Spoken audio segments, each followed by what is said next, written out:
কাবা ঘরের গেলাফ ধরে কানলেও আপনি আমাকে যে মিথ্যা অপবাদটা দিয়েছেন এটা মাফ হবে না যতক্ষণ না আমি মাফ করছি। কথা কি বুঝতে পারছেন? মনে করেন আপনি আমাকে মিথ্যা একটা অপবাদ দিয়েছেন এবং ধুয়ে রেখে দিয়েছেন একদম মিথ্যা অপবাদ দিয়ে।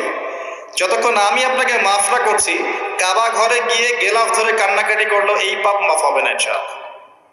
এই অবস্থায় মৌত হলে কি হবে? পরকালে দেখবেন আমি দাঁড়িয়ে আছি আপনার জন্য। আপনার হিসাব হচ্ছে, হিসাব শেষ।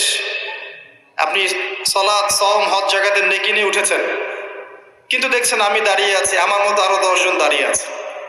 ওই 10 জনকে আপনি গালি দিয়েছিলেন, অপবাদ দিয়েছিলেন, তাদের গীবত করেছিলেন, তাদের সম্পদ বা সম্মানের হানি করেছিলেন।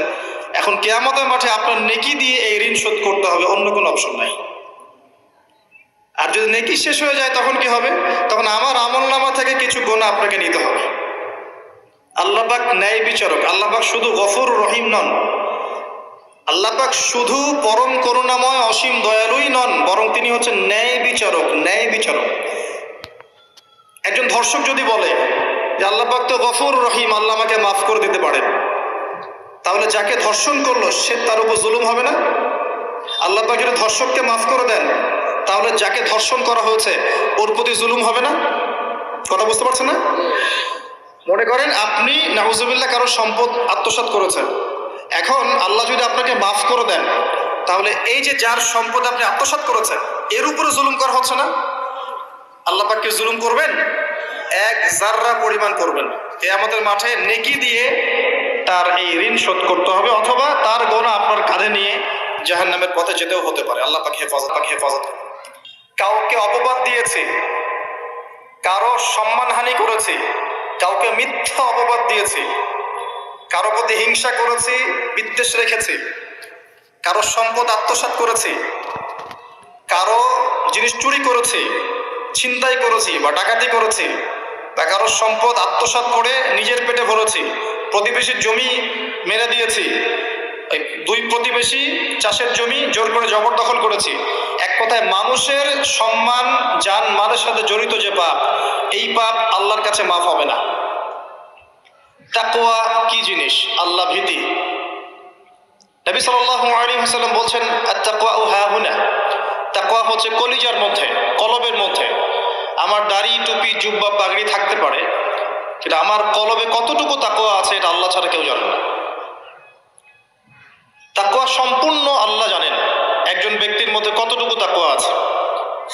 অনেক সময় বাহ্যিক চোখে মনে হতে পারে এই ভাইটা ইসলামিক পোশাক পরে নাই, দাড়ি আমার চেয়ে একটু ছোট, চলাফেরা কেমন জানি, সুন্নতি পোশাক নাই, ওঠা বসা চলাফেরা কেমন মনে হচ্ছে। কিন্তু কে জানে যে তার মনের মধ্যে এমন তাকওয়া থাকতে পারে যার কারণে সে আমার চেয়ে বেশি সম্মানিত হতে পারে না? আবার অনেক সময় মনে হতে পারে যে আমি এইসব চেয়ারে বসে আছি, বড় বড় ওয়াজ করছি, নসিহত করছি, অনেক বড় বড় কথা বলছি, কোরআন এবং সুন্নাহর সামাজিক কথা বলছি, পলিটিক্যাল কথা বলছি, কোরআন সুন্নাহ থেকে কথা বলছি, দেখে মনে হচ্ছে আমার পুরো দেহটা তাকওয়ায় ভরপুর। এমন হতেও পারে যে আমার চেয়ে আপনার তাকওয়া বেশি আছে। কে জানে? এটা শুধু আল্লাহ জানেন। এবং এই তাকওয়াই হচ্ছে আল্লাহর কাছে সম্মান পাওয়ার একমাত্র মানদণ্ড। তাই এখানে একটা নসিহত হচ্ছে, আল্লাহর কাছে নিরপরাধ থাকার চেষ্টা করে, মানুষের কাছে না। আল্লাহর কাছে ফেয়ার থাকে, আল্লাহর কাছে আপনি নিষ্পাপ থাকার চেষ্টা করেন, মানুষের কাছে না। আল্লাহর কাছে ভালো হন, দেখবেন আল্লাহ রাব্বুল আলামিন মানুষের মনের মধ্যে আপনার জন্য ভালোবাসা সৃষ্টি করে দিবে। মানুষের কাছে নয়, লোক দেখানো বিষয় নয়। লোক দেখানো বিষয়টাকে রিয়া বলা হয়, এটা একটা গোপন শিরক। তাকওয়াই একমাত্র মানদণ্ড যা আল্লাহর কাছে সম্মানের মানদণ্ড হিসেবে গৃহীত। বংশ, ভাষা, দেশ বা জাতি বা বর্ণ, রক্ত, এগুলো তাকওয়ার মানদণ্ড নয়, এগুলো আল্লাহর কাছে সম্মানের মানদণ্ড নয়। এটা আগে ভালো করে আমাদেরকে বুঝতে হবে। আর সেই ব্যক্তি মুত্তাকি নিঃসন্দেহে, যে আল্লাহকে ভয় করে, আল্লাহর আদেশগুলোকে মেনে চলে, আল্লাহর নিষেধগুলোকে বর্জন করে, নবী সাল্লাল্লাহু আলাইহি ওয়াসাল্লামের তরিকা মতো চলে, কোরআন এবং সুন্নাহর আলোকে জীবন গড়ে, ইনশাআল্লাহ আমরা বলতে পারি এই ব্যক্তি মুত্তাকি। তারপরেও এই ব্যক্তি চূড়ান্তভাবে জান্নাতে যাবে কি যাবে না, এই কথা আল্লাহ ছাড়া কেউ বলতে পারেন? আসেন, উমর রাদিয়াল্লাহু আনহু একজন সাহাবীকে বলছেন, আপনি কি আমাকে বলতে পারেন তাকওয়া কাকে বলে?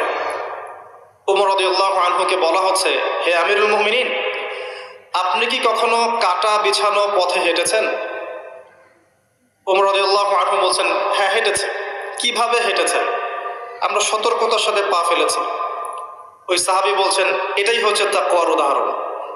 জীবনে চলার পথে আপনার সামনে শিরিকের টোপ থাকতে পারে, বেদাতের টোপ থাকতে পারে, হারাম রিজিকের টোপ থাকতে পারে, জেনার টোপ থাকতে পারে, সুদের টোপ থাকতে পারে, অনেক রকম টোপ কাটা আপনার পথে থাকতে পারে। আপনি এগুলো বেছে বেছে চলছেন, বেছে বেছে পা ফেলছেন এবং জান্নাত আপনার গন্তব্যের দিকে এগিয়ে যাচ্ছেন। এটার নাম হচ্ছে তাকওয়া। আপনি আমি খুব ভালো করেই জানি যে আমরা আমাদের জীবনে কি কি বড় পাপ করেছি, আমাদের বিবেক জানিয়ে দিবে না? আমরা কিন্তু ভালো করেই জানি যে আমরা আমাদের জীবনে কি কি বড় পাপ করেছি। কত বছর নামাজ পড়িনি, কত বছর রোজা রাখি নাই, কত বছর যাকাত দেই নাই, কার কার ক্ষতি করেছি, কার কার উপর জুলুম করেছি, কয়বার জেনা করেছি, কয়টা মেয়ের সাথে সম্পর্ক করেছি, কতদিন বেপরদায় চলেছি, বয়ফ্রেন্ডের সাথে কোথায় কোথায় ঘুরেছি, বয়ফ্রেন্ডের সাথে কি কি করেছি। এখন তো গার্লফ্রেন্ডও কি কি করে, তাই না ভাই? সুবহানাল্লাহ। আর কিসের জন্য অপেক্ষা করছেন? কিয়ামতের জন্য আর কোন নিদর্শনের জন্য অপেক্ষা করছেন? তবে এর পরে একটা সময় আসবে যখন মানুষ ছেলে ছেলে আর মেয়ে মেয়ে বিয়ে করবে। এই ধাপটা পার করে আরেকটা ধাপে যাবে, সেটা হচ্ছে মানুষ জন্তু জানোয়ারের সাথে জেনা করবে। বিশ্বাস করলেন না? অপেক্ষা করতে থাকেন। যখন এটাও দেখবেন তখন আমার কথা মনে করে, ভাই কথাটা বলছিল আগেই, মানুষ জন্তু জানোয়ারের সাথেও জেনা করবে। ছেলে ছেলেকে বিয়ে করছে না, মেয়ে মেয়েকে বিয়ে করছে না, এবং এটাকে প্রমোট করা হচ্ছে এমন ভাবে যে এটা একটা ভালো জিনিস, সেটা একটা ব্যক্তি স্বাধীনতা, মানুষ চাইলে করতেই পারে। কয়দিন পরে দেখবেন মানুষ জন্তু জানোয়ারের সাথেও জেনা করে। বাচ্চাদেরকে মানুষ ধর্ষণ করছে না? এক সময় ছিল কি এই জিনিসটা? বাচ্চাদেরকে কেউ ধর্ষণ করতো? আজকে থেকে 100 বছর আগে ছিল? চিন্তা করে দেখেন, ছিল না। কিন্তু এখন স্বাভাবিক হয়ে যাচ্ছে না? অনেক দেখবেন বাচ্চা এখন ধর্ষিত হচ্ছে। আর যেহেতু এগুলোর বিচার হয় না সুষ্ঠু, ধর্ষক পার পেয়ে যায়। এগুলো কিন্তু এমনি এমনি হয়নি, আস্তে আস্তে এই সময়গুলো আসবে। যাই হোক, আমরা আমাদের ঈমান আমল হেফাজত করি, আমাদের পরিবারটাকে হেফাজত করি। আল্লাহ পাক তৌফিক দান করুন। তো যেটা বলছিলাম, আমরা কিন্তু জানি খুব ভালো করি যে আমরা কি কি পাপ করেছি। এই পাপগুলোকে একটু খাতার মধ্যে লিস্ট করতে হবে। পারবেন? নিজের বড় বড় পাপগুলোকে খাতায় লিস্ট করতে পারবেন? পারা যাবে ইনশাআল্লাহ। ছোটখাটো পাপের কথা বাদ দেন। ছোটখাটো পাপ আল্লাহ পাক ওযু করলে মাফ করে দেন। ওযু করলে পাপ মাফ হয়ে যায়। নামাজের জন্য হেঁটে যাচ্ছেন, পাপ মাফ হয়ে যায়। আপনি এই যে আপনার পায়ের মধ্যে একটা কাঁটা ফুটেছে, পাপ মাফ হয়ে গেছে। আপনি জ্বর আসছে, আপনার গুনাহ মাফ হয়ে যাচ্ছে। আপনি মুসাফা করছেন আমার সাথে, আপনার গুনাহ ঝরে যাচ্ছে, আমার গুনাহ ঝরে যাচ্ছে। ছোটখাটো পাপ মাফের অসংখ্য পদ্ধতি আছে, আল্লাহ পাক দিয়ে দিয়েছেন আমাদেরকে। কিন্তু কবিরা গুনাহ, বড় বড় কবিরা গুনাহ খাঁটি তওবা করা ছাড়া মাফ হবে না। আমি কি বুঝাতে পারছি? কবিরা গুনাহ খাঁটি তওবা না করলে মাফ হবে না। এই রমজানে আমাদের কবিরা গুনার লিস্ট আমাদেরকে করতে হবে, নিজের আমলনামার লিস্ট নিজেকে করতে হবে। এবং রমজানে রোজা রেখে সওমরত অবস্থায় আল্লাহকে বলতে হবে, আল্লাহ আমি অমুক পাপ করেছিলাম, আমাকে মাফ করে দাও। আল্লাহ আমি অমুক পাপ করেছি, আমাকে মাফ করে দাও। আল্লাহ আমি অমুক পাপ করেছি, আমাকে মাফ করে দাও। পারা যাবে ইনশাআল্লাহ? আল্লাহর জন্য এক মুহূর্তের ব্যাপার, আল্লাহ পাক আপনার সমস্ত পাপকে নেকি দিয়ে পরিবর্তন করে দিবেন ইনশাআল্লাহ, যদি মুখলেস ভাবে আপনি তওবা করতে পারেন। আরেকটা বিষয় থেকে যায়, সেটা হলো মানুষের সাথে জড়িত হক। অনেক সময় দেখা যায় কাউকে গালি দিয়েছি, এই জন্য সবসময় সতর্ক থাকবেন আপনার যারা, যেন মানুষের হক নষ্ট না হয়। মানুষ আপনাকে গালি দেখ, থাপ্পড় মারুক, জমি আত্মসাৎ করে ফেলুক, হক নষ্ট করুক, কি করে করুক, আপনি তারটা করতে চান না। যারা করছে আপনি লাভবান। আপনি কেমন করে লাভবান? আপনি অসংখ্য নেকি পাচ্ছেন, আপনি জানছেনও না। যেই আপনার বিরুদ্ধে মনে করেন আপনি নিষ্পাপ, আপনি মাজলুম, আপনি কোনো অন্যায় করেন নাই, আপনার বিরুদ্ধে জুলুম করা হচ্ছে, অপবাদ দেওয়া হচ্ছে, আপনাকে আন্ডারস্টিমেট করা হচ্ছে, ইত্যাদি ইত্যাদি, আপনি বসে বসে নেকি পাচ্ছেন, বসে বসে নেকি পাচ্ছেন, এবং পরকালে কিয়ামতের মাঠে উঠে দেখবেন অসংখ্য নেকি অটোমেটিক আপনার আমলনামে চলে আসবে। তখন তারা আফসোস করবে দুনিয়াতে এই কাজগুলো না করে ভালো কিছু করলে ভালো হতো। যাই হোক, মানুষের সাথে জড়িত পাপ আল্লাহর কাছে মাফ হবে না। এই কারণে এই রমজান মাসে ওই লিস্টের মধ্যে থাকবে আমি কার কার ক্ষতি করেছি, থাকবেই। কিন্তু যতটুকু মনে পড়ে লিখে ফেলবেন, সুযোগ থাকলে সেটা ফেরত দিয়ে দিবেন। যদি সুযোগ না থাকে ক্ষমা চেয়ে নেবেন, যদি সেই সুযোগও না থাকে তার পরিবারের কাছে ক্ষমা চেয়ে নেবেন, যদি সেই সুযোগও না থাকে তার পক্ষ থেকে সদকা করে দিয়ে পারা যাবে ইনশাআল্লাহ। সেই সুযোগও নাই, তাহলে হাতটা তুলে তার জন্য দোয়া করবেন, আল্লাহ আমি আমার অমুক ভাইকে মিথ্যা অপবাদ দিয়েছিলাম, আল্লাহ তুমি তাকে মাফ করে দিও। আশা করা যায় আপনার গুনাহ আল্লাহ মাফ করে দিবেন ইনশাআল্লাহ। আসুন, রমজানের প্রথম কাজ এইটা, গুনার লিস্ট করা। একটু ধৈর্য ধরে বসেন, আমি অনেক ক্লান্ত, অনেক লম্বা সফর করে আসছি, এই জন্য আস্তে আস্তে কথা বলছি আর কি। তবে ইনশাআল্লাহ আজকে আমরা রমজানটাকে কিভাবে কাটাবো এবং কোরআনময় করে কিভাবে কাটাবো কিছু উপকারী কথা আপনাকে বলবো ইনশাআল্লাহ তাআলা। আল্লাহ পাক আমাদেরকে আমল করার তৌফিক দান করুন। প্রথম কাজ পাপের লিস্ট করা, তারপরের কাজ হচ্ছে তওবা করা। রমজানে আমরা তওবা করব যে আল্লাহ পাক আমি দুনিয়াতে যত পাপ করেছি, জানা অজানা, ছোট বড়, প্রকাশ্য গোপন, যত পাপ করেছি, যা আমি জানি যা আমি জানি না, যা তুমি আমার চেয়ে ভালো জানো, আল্লাহ মাফ করে দাও। পারা যাবে ইনশাআল্লাহ। খালি বলতে হবে আস্তাগফিরুল্লাহাল্লাযী লা ইলাহা ইল্লা হুয়াল হাইয়ুল কাইয়্যুম ওয়া আতুবু ইলাইহি, এটা পড়বেন। অথবা আল্লাহুম্মা আনতা রাব্বী লা ইলাহা ইল্লা আনতা খালাকতানি আনা আবদুক ওয়া আনা আলা আহদিক ওয়া ওয়া'দিকা মাস্তাতা'তু আউযু বিকা মিন শাররি মা সানা'ত আবুউ লাক বিনি'মাতিকা আলাইয়া ওয়া আবুউ বিযানবি ফাগফিরলি ফাইন্নাহু লা ইয়াগফিরু যুনুবা ইল্লা আনতা। পারা যাবে ইনশাআল্লাহ। হিসনুল মুসলিম, গুগল প্লে স্টোরে যান, একটা অ্যাপস আছে হিসনুল মুসলিম, একটা বই আছে, এটা কিনেন, সমস্ত দোয়া এখানে দেয়া আছে, দেখবেন আর পড়বেন, পকেটের মধ্যে রাখবেন, দেখবেন, পড়বেন। পারা যাবে ইনশাআল্লাহ। এখন শাবান মাস চলছে ইনশাআল্লাহ। ইনশাআল্লাহ এরপরে তওবার পরে কি? তওবার পরে রমজান মাসের বাজার আগে করব। এখন শাবান মাস চলছে, হাতে যতটুকু টাকা পয়সা আছে বা জমানো কিছু টাকা তো আছে, এখান থেকে আপনি রমজান মাসের বাজার করবেন। রমজান মাসে আপনি বেশি বেশি বাজারে যাবেন না, ওই মাসে যেটা আর্ন করবেন সেটা জমিয়ে রাখবেন, সমস্যা নাই। সম্ভব হলে ঈদের যে কাপড় চোপড় লাগে, আপনার স্ত্রীর জন্য এক সেট, আপনার বাচ্চার জন্য এক সেট, আপনার এক সেট, নতুন কাপড় পরার সুন্নাত, এবং আমরা সবাই নতুন কাপড় পরার চেষ্টা করবেন ইনশাআল্লাহ। যাদের নতুন কাপড় নাই তাদেরকে কাপড় দেওয়ার চেষ্টা করবেন ইনশাআল্লাহ। এটাও কিনে রাখতে পারেন আগে ভাগেই। রমজান মাসে আপনি বাজারে সময় দিবেন না, দুনিয়ার কাজে বেশি ব্যস্ত হবেন, এটা একটা টার্গেট। এরপর আপনি রমজান মাসে একটা প্রজেক্ট হাতে নেবেন যে আমার মতো বহু মুসলিম সমাজে আছে যাদের পুরো মাস চলার মতো টাকা পয়সা নাই, আছে না? সামাজিকভাবে হোক, মাদ্রাসার উদ্যোগে হোক, বা রাষ্ট্রীয়ভাবে হোক, যেভাবে হোক, এই গরিব মানুষদের লিস্ট করে বাসায় বাসায় অন্তত এক মাসের বাজার খরচ পৌঁছে দেওয়ার চেষ্টা করতে হবে। পারবেন? পারবেন না? এক মাসের বাজার কত টাকা লাগে? 2000, 3000, নিত্য প্রয়োজনীয় কথা বলছি, সব তো দিতে পারবেন না। 2-3 হাজার, 4000, এর মধ্যে সে চাল পাবে, ডাল পাবে, ছোলা বুট পাবে, তেল পাবে। বাই দ্য ওয়ে, তেলের দাম যে এখন কত আমি তো জানি না, আমি অবশ্য বাজারে যাই না, আমি জানি না দাম কত। তবে একটা ফেসবুক স্ক্রল করতে গিয়ে একটা ভিডিও আসলো, দেখলাম যে দেখে খুব হাসি বের হলো আর কি, যে বাড়ির গিন্নি সে কড়াই ধরে আছে, আর বাড়ির কর্তা ওই তেলের বোতলটাকে তালা দিয়ে লক করে রেখেছে আর কি। তো গিন্নি এসে বলছে আজকে রান্না করবো, তেল দাও। সে উঠলো, উঠে লক খুলে যে কৌটাটা আছে, যে কৌটার মুখটাতে এক কর্ক তেল ঢেলে এই আপনার কড়াইতে দিল, যে এটা দিয়ে আজকে চালাও।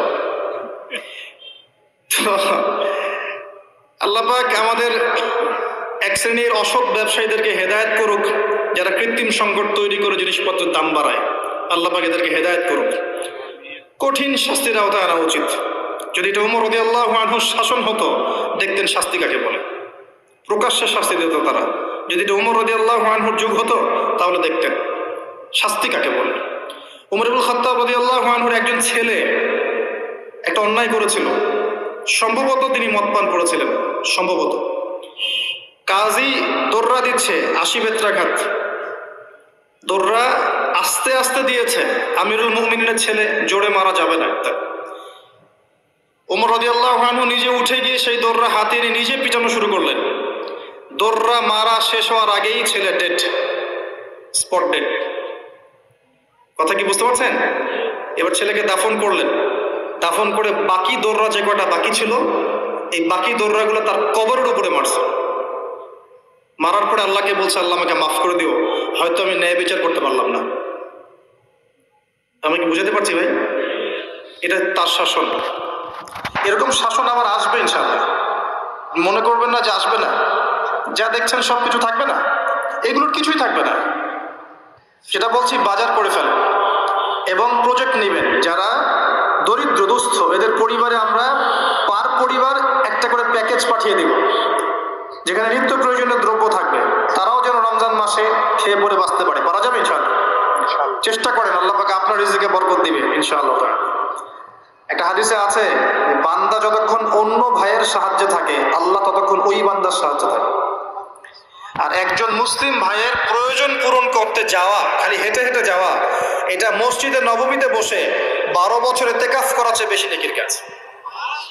এগুলো আমরা হয়তো বুঝি না, মনে করি তার সাথে যাব, আমার তো সময় নষ্ট হচ্ছে। আপনি 12 বছর ইতিকাফের নেকি পাচ্ছেন, তাও যে কোনো মসজিদে না, নববী মসজিদে। সুবহানাল্লাহ। রমজানে আর কি করবেন? কম খাবেন, সেহরি আর ইফতারে বেশি খাবেন না, এবং 2টা তরকারি দিয়ে যদি খাবার হয়ে যায়, 10টা তরকারি করার কোনো দরকার নেই। আপনিও দুনিয়ার কাছে বেশি ব্যস্ত হবেন না, বাড়ির মা বোনদেরকেও ব্যস্ত রাখবেন না, তাদেরকেও দিন শেখার সুযোগ দিবেন। রমজান মাসে তারা অল্প রান্না করবে, একবার রান্না করবে, 3 বেলা খেয়ে নেবেন গরম করে। তারা তালিম করবে, তারা কোরআন শেখার মজলিসে যাবে, তারা মহিলাদের মধ্যে দিন চর্চা করবে, তাদেরকেও দিনের সুযোগ করে দিতে হবে। পারা যাবে ইনশাআল্লাহ। এবং আপনিও তালিমে বসবেন, 5 ওয়াক্ত নামাজ মসজিদে আদায় করবেন, ইসলামিক দর্শগুলোতে বসবেন, ইমানকে তাজা করবেন, ইমানকে তাজা করবেন। কম খাবেন। আমি বরাবরই বলি যে এই খাওয়ার যে ব্যাপারগুলো আছে, এখানে আমরা যারা দাবি করি যে ইসলাম আমরা প্রচার করছি, জনগণের মাঝে ঢুকাই দিচ্ছি, তাদের অনেকের মাঝেই দেখবেন খাওয়ার সুন্নত নাই। কথা বুঝতে পারছেন না?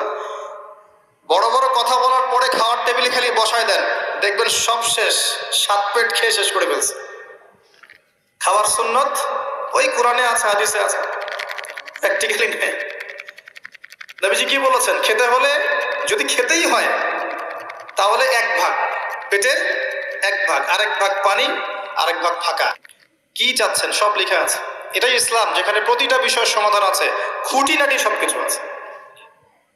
আমরা অমুসলিম ভাই বোনদেরকে অনুরোধ করব, জীবনটাকে নিয়ে ভাবুন এবং কোরআন সুন্নাহকে একবার নিরপেক্ষভাবে পড়াশোনা করেন। এরপর যদি আপনার মনে হয় মন থেকে, হ্যাঁ, কোরআন এবং সুন্নাহয় সবকিছুর সমাধান আছে, নিঃসন্দেহে এটা এক আল্লাহর পক্ষ থেকে মনোনীত দিন, আর দেরি করবেন না, ইসলাম কবুল করে ফেলুন। আল্লাহ পাক তৌফিক দেন। বলা যায় না তাদের দ্বারা আল্লাহ পাক আমাদের চেয়ে অনেক বেশি খেদমত নিতে পারেন। আল্লাহ পাক এটা বলেছেন, ওয়াইন তাতাওয়াল্লাউ, হে মুসলিমরা, তোমরা যদি মুখ ফিরিয়ে নাও, আল্লাহর দায়িত্ব পালন না করো, আমানতের খেয়ানত করো, ইস্তাবদিল কওমান গায়রাকুম, আল্লাহ পাক অন্য কওমকে তোমাদের জায়গায় নিয়ে আসবেন, সুম্মা লা ইয়াকুনু আমসালাকুম, তারা তোমাদের মতো অপদার্থ হবে না। আসুন, রমজান একটু কম খাওয়ার অভ্যাস করেন, সেহরিতে কম, ইফতারেও কম। এমনভাবে খাবেন না যে মনে হচ্ছে এটা আপনার জীবনের শেষ খাওয়া, এইভাবে খাবেন। এবার সম রেখেছেন, সম রাখা অবস্থায় 5 ওয়াক্ত নামাজ জামাতে পড়তে হবে, প্রথম টার্গেট। পারা যাবে ইনশাআল্লাহ? 5 ওয়াক্ত নামাজ জামাতে পড়বো। সরকার বাধা দিবে? প্রশাসন বাধা দিবে? আপনার পরাশক্তির আপনাকে বোম মারবে? কিচ্ছু হবে না। আপনি আপনার দিন পালন করবেন। লাকুম দীনুকুম ওয়ালিয়া দিন, তোমাদের দিন তোমাদের, আমার দিন আমার। আপনি 5 ওয়াক্ত সালাত মসজিদে পড়ার চেষ্টা করবেন ইনশাআল্লাহ তাআলা। আর নামাজ পড়বেন রাসূল সাল্লাল্লাহু আলাইহি ওয়াসাল্লামের তরিকা মোতাবেক, তাড়াহুড়া করে 3G 4G নামাজ, রিল্যাক্সে নামাজ। ঠিক আছে ইনশাআল্লাহ? আসেন, রোজা রেখে আর কি করবেন? বেশি থেকে বেশি আল্লাহর জিকির করবেন। সুবহানাল্লাহ, আলহামদুলিল্লাহ, লা ইলাহা ইল্লাল্লাহ, আল্লাহু আকবার, সুবহানাল্লাহি ওয়া বিহামদিহি, সুবহানাল্লাহিল আযীম, لا إله إلا الله وحده لا شريك له له الملك وله الحمد وهو على كل شيء قدير لا حول ولا قوة إلا بالله ইত্যাদি যত জিকির আছে বেশি থেকে বেশি করবেন, মানুষের সাথে কথা কম বলবেন। অহেতুক চায়ের দোকানে আড্ডা পিটাবেন না, অহেতুক পাবজি নিয়ে পড়ে থাকবেন না, অহেতুক ফেসবুকে স্ক্রল করে সময় নষ্ট করবেন না, অহেতুক ইউটিউবে পড়ে থাকবেন না। আপনি জিকিরে সময় দিবেন, জায়নামাজে বসে থাকবেন, জিকিরে সময় দিবেন। আল্লাহ পাক তৌফিক দান করুন। এবং বেশি থেকে বেশি দোয়া করবেন আল্লাহর কাছে রমজান মাসে। দোয়া আপনার নিজের জন্যে, আপনার মা বাবার জন্যে, আপনার মৃত আত্মীয় স্বজনের জন্যে, আপনার ফিউচারের জন্যে, আপনার সন্তানদের জন্যে, আপনার দেশের জন্যে, আপনার জনগণের জন্যে, মুসলিম উম্মার জন্য, সবার জন্য কি করবেন? দোয়া করবেন। দোয়ায় কার্পণ্য করবেন না। আপনি যখন অন্য কোনো মুসলিম ভাইয়ের জন্য দোয়া করছেন, তখন আপনার মাথার কাছে একজন ফেরেশতা থাকবেন, যিনি বলবেন যে তোমার জন্যও তাই হোক, তোমার জন্যও তাই হোক। দোয়া করলে লাভ, আপনার ক্ষতি নাই। আর দোয়া করার উপযুক্ত সময়গুলো খুঁজে খুঁজে বের করবেন। যেমন রোজা রাখা অবস্থায় দোয়া করলে দোয়া কবুল হয়। 2 ইকামতের মাঝখানে, মানে আজান এবং ইকামত এর মাঝখানে দোয়া করলে দোয়া কবুল হয়। নামাজের, ফরজ নামাজের পরে দোয়া করলে দোয়া কবুল হয়। সালাম ফিরানোর আগেও দোয়া করলে দোয়া কবুল হয়, দোয়া মাসুরার পরে। এরপরে সেজদারত অবস্থায় দোয়া করলে দোয়া বেশি কবুল হয়। শেষ রাতে দোয়া করলে দোয়া কবুল হয়। বৃষ্টি পড়ছে, এই সময় দোয়া করলে দোয়া কবুল হয়। একটু দান সদকা করেছেন, ভালো কাজ করেছেন, এখন হাত তুলে দোয়া করেন, দোয়া কবুল হয়। ওযু করেছেন, এখন হাত তুলে দোয়া করেন, দোয়া কবুল হয়। অনেক জায়গা আছে দোয়া কবুলের, খুঁজে খুঁজে বের করে দোয়া করতে হবে। দোয়া চাইতে হবে কেন? নিজের দোয়া নিজে করুন। দোয়া চাওয়া ভালো কাজ, এটা কোনো খারাপ কিছু না, কিন্তু নিজের দোয়া নিজে করতে শেখেন। আপনার যা প্রয়োজন আমি কি বুঝতে পারবো? আপনি যদি বলেন ভাই দোয়া করেন, বলতে পারি বারাকাল্লাহ ফিক, কিন্তু আপনার কি কি দরকার, আপনার মূল চাহিদা কি কি, আপনাকে নিজের ভাষায় আল্লাহর কাছে বলতে হবে। যদি আপনি কোনো মতে আরবিও না জানেন, আরবির কিছুই জানেন না, আমি বলবো আপনি প্রয়োজনে বাংলাতেই আল্লাহর কাছে দোয়া করেন। আল্লাহ পাক সব ভাষা বুঝবেন ইনশাআল্লাহ। আল্লাহ পাক কি সব ভাষা বুঝবেন না? ইনশাআল্লাহ। বেশি বেশি দোয়া করবেন। রমজান মাসে আরেকটা কাজ করবেন, যাকাত। আপনাদের যাকাত যেটা আছে নিসাব পরিমাণ যাকাত লিস্ট করে ফেলবেন, হিসাব করবেন, রমজান মাসে যাকাত দিয়ে দিবেন। যাকাত আটকে রাখবেন না। যদি যাকাত কেউ অস্বীকার করে, সে আর মুসলিম থাকে না, সে কাফের হয়ে যায়। এটা মনে রাখবেন। যাকাত অস্বীকার করার কোনো সুযোগ নেই। আর অলসতা করে যদি না দেন, এই যাকাত কিয়ামতের মাঠে আল্লাহ পাক এগুলোকে সোনা রূপা পরিণত করবেন, করে গলাবেন, গলিয়ে কপালে, গালে আর পিঠে লেপটে দিবেন, বলেন নাউজুবিল্লাহ। এবং এই যাকাত একটা সাপের আকৃতি নেবে, সাপ, বিষাক্ত সাপ, যেটা গলায় পেঁচানো থাকবে, মাথাটা থাকবে এই কপাল বরাবর। কবরের মধ্যে যখন শোয়ানো হবে, এই কপাল বরাবর এই সাপ ঠোকাতে থাকবে, বলবে আমি তোমার সম্পদ, আজকে 7 ভোগ্য। এটা কি আমরা চাচ্ছি না। যাকাত দিয়ে দেন। আর যাকাত ইসলামিক অর্থনীতির ভিত্তি। যাকাত দিলেই গরিবের কাছে আপনার সম্পদ যাবে, তখন সেও খেয়ে পরে বাঁচতে পারবে। এভাবে সাম্য বজায় থাকবে। আল্লাহ আমাদের বোঝার তৌফিক দান।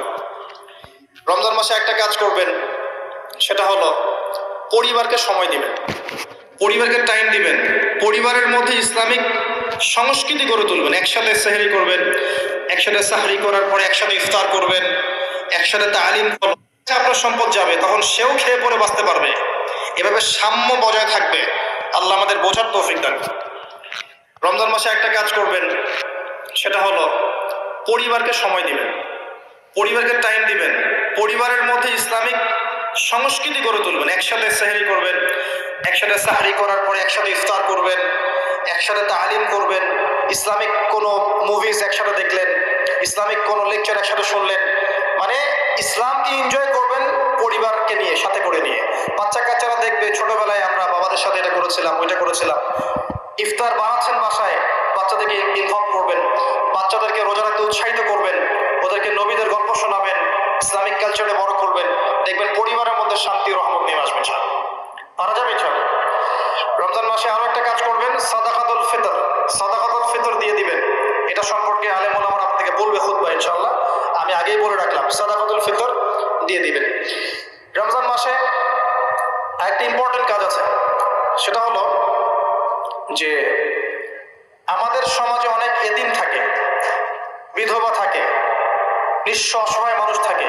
এই মানুষগুলোর পাশে দাঁড়ানোর চেষ্টা করবেন। বেশি থেকে বেশি দান সাদাকা করবেন।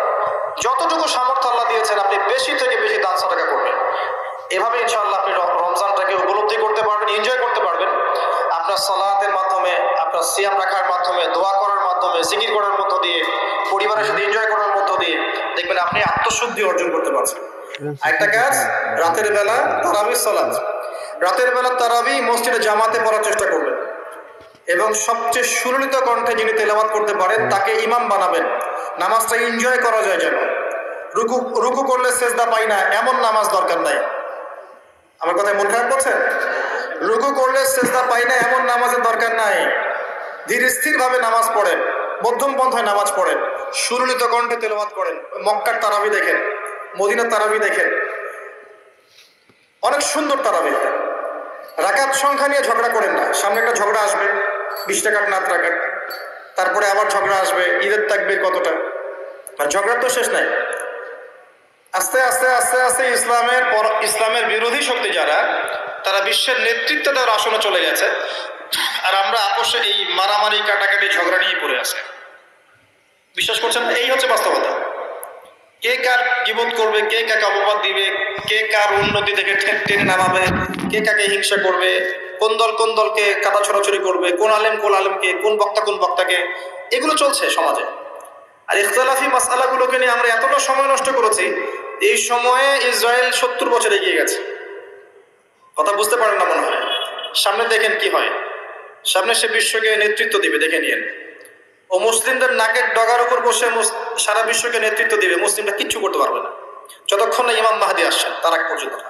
ইল্লা মাশাআল্লাহ, ইল্লা মাশাআল্লাহ। যদি আল্লাহ পাক কিছু বান্দাকে খাস করে নেন সেটা আলাদা বিষয়। মানে এখনো এই পৃথিবীতে এমন কিছু বান্দা আছে যারা কশ্চিন কালেও জালেমের সামনে মাথা নত করবে না, যারা হকের উপর থাকবে, যারা ইসলামের বিরোধী শক্তিকে ছাড় দিবে না, এমন বান্দাও পৃথিবীতে আছে। তাদের কথা ভিন্ন। বেশিরভাগ মুসলিমই লাহুম কুলুবুন লা ইয়াফকাহুনা বিহা, এরকম পর্যায়ে পড়ছে।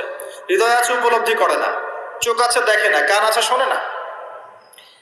এগুলোর ইখতিলাফ বাদ দিয়ে আপনি স্থিরভাবে নামাজের রাকাত সংখ্যা না, আপনি কোয়ালিটি বাড়াবেন। নামাজটা কত সুন্দর হচ্ছে এটা একটা ফ্যাক্ট।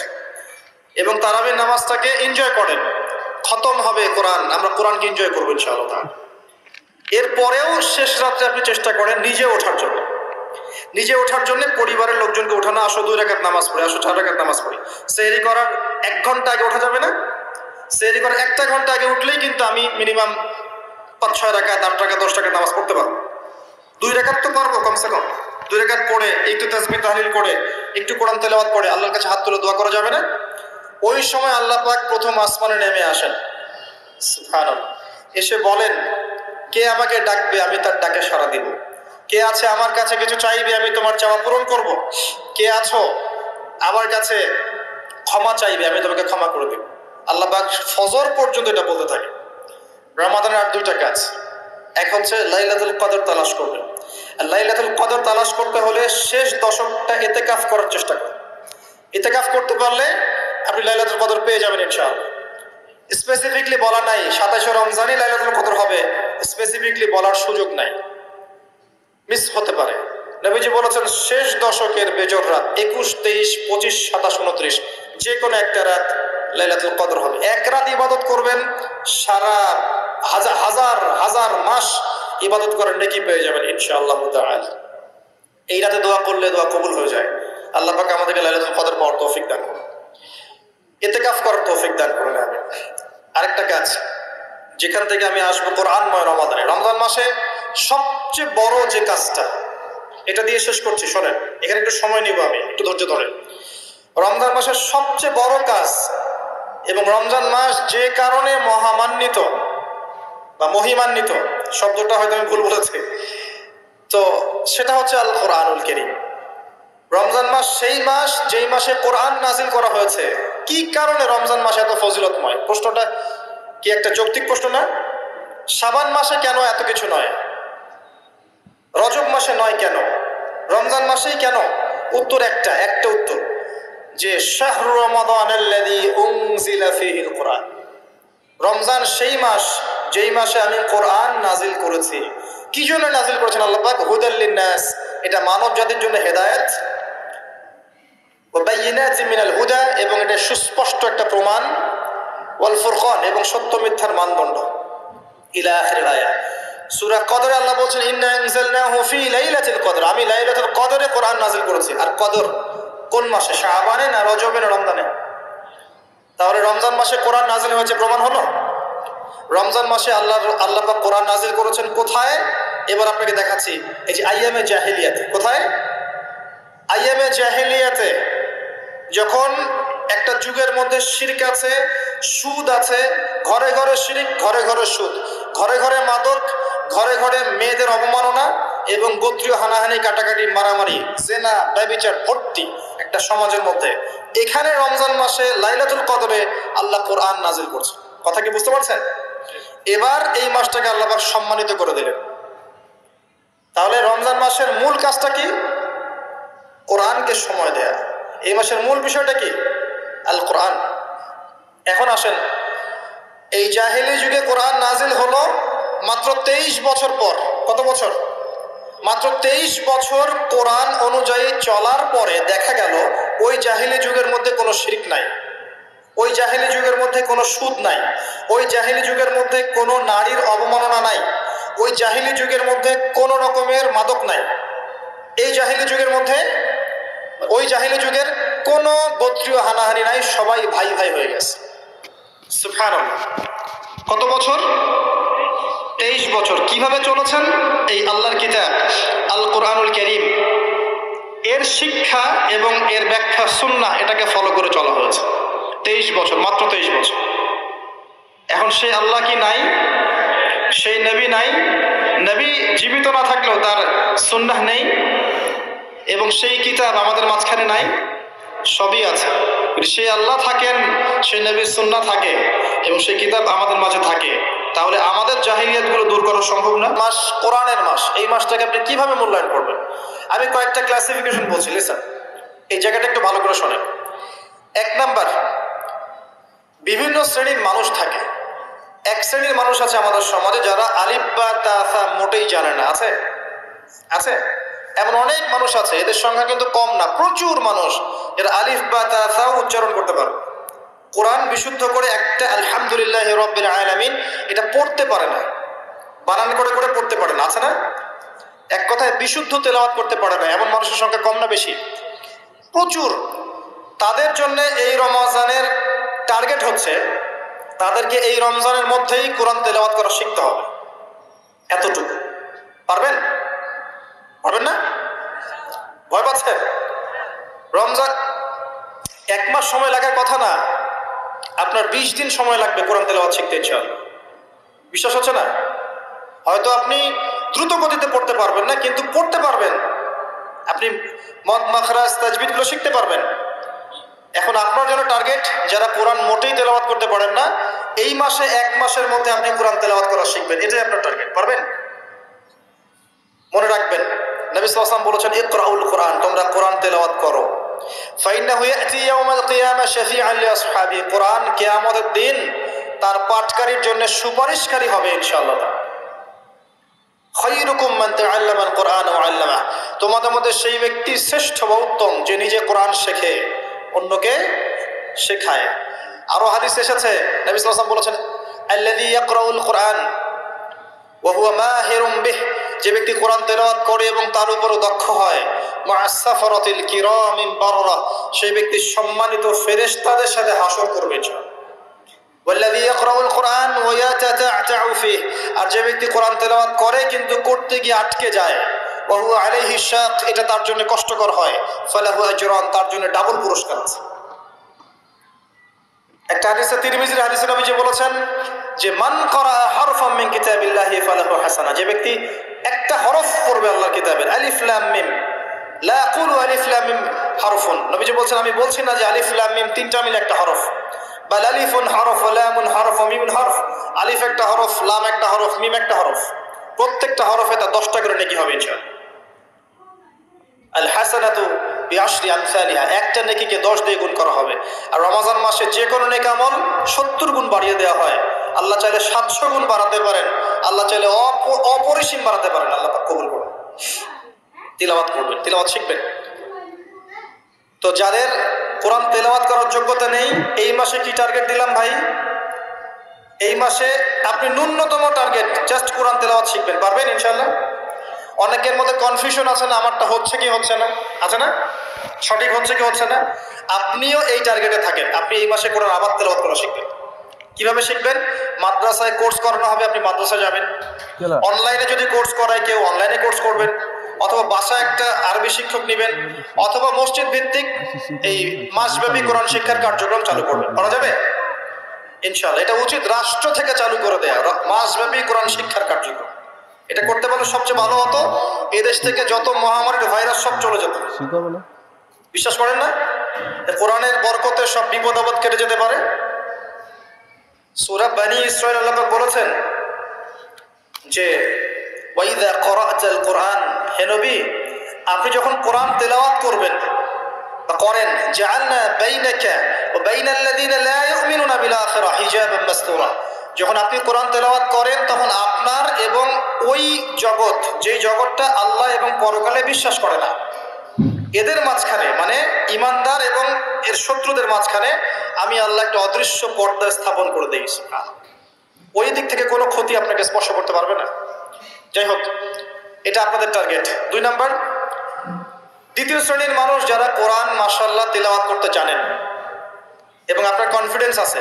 এখানে একটা কথা বলতে ভুলে গিয়েছিলাম যে আপনাকে শয়তান 3 ভাবে বিভ্রান্ত করতে পারে। একটা হচ্ছে শয়তান কিন্তু আপনাকে বোঝাতে পারে যে আপনি অনেক জানেন, আপনার জানার দরকার নাই, এটা শয়তান আপনাকে বোঝাতে পারে।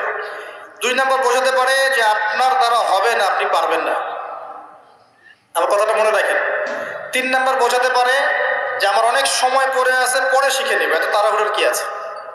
এই 3টা অস্ত্র শয়তানের বড় বড়। আরেকটা অস্ত্র আছে 4 নাম্বার, সেটা হলো শিখতে গিয়ে দেখবেন শয়তান ওয়াসওয়াসা দিবে, এই টিচার ভালো না, ওস্তাদ ভালো না। এটা একটা ওয়াসওয়াসা।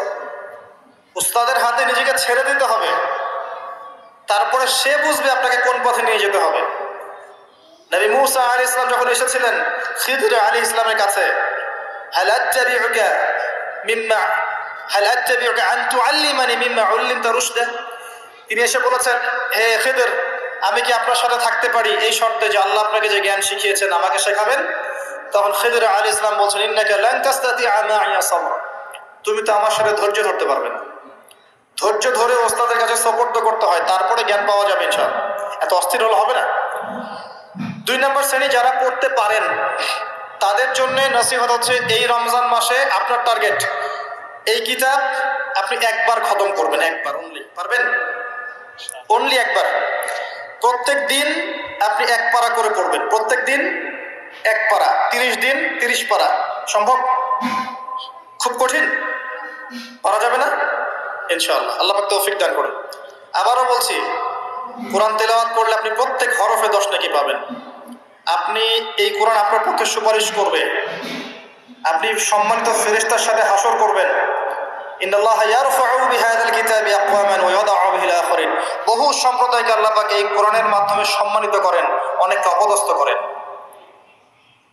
হাফেজে কোরআনদেরকে বলা হবে, ইকরা ওয়ারতাক, তোমরা পড়ো, উঠতে থাকো। ফাইন্না মানজিলাতাক, তোমার আসন হবে, মঞ্জিল হবে, ইলা আখিরি আয়াতিন তাকরাউহা, তুমি যেখানে তেলাওয়াত করা থামবে সেখানে জান্নাতে ওই উচ্চ আসনে তোমাকে বসানো হবে। কেউ যদি 500টা আয়াত পড়ে 500 তলা বাড়ি দেওয়া হবে জান্নাতে। কেউ যদি 1000 আয়াত পড়তে পারে 1000 তলা বাড়ি দেওয়া হবে জান্নাতে ইনশাআল্লাহ তাআলা।